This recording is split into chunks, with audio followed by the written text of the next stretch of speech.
જુઓ કમ્પ્લેટ મસ્ત સા દેખાઈ રહ્યા છે। 2 દિવસ પહેલાં જે અમુક દેખાતા હતા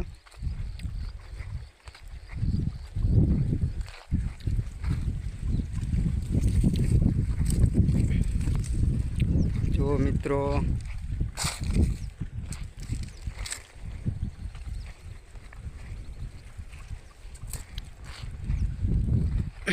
હવે આ એરંડા મોટા થશે એટલે કપાસ કાઢી નાખશું અને એરંડા રાખીશું માટે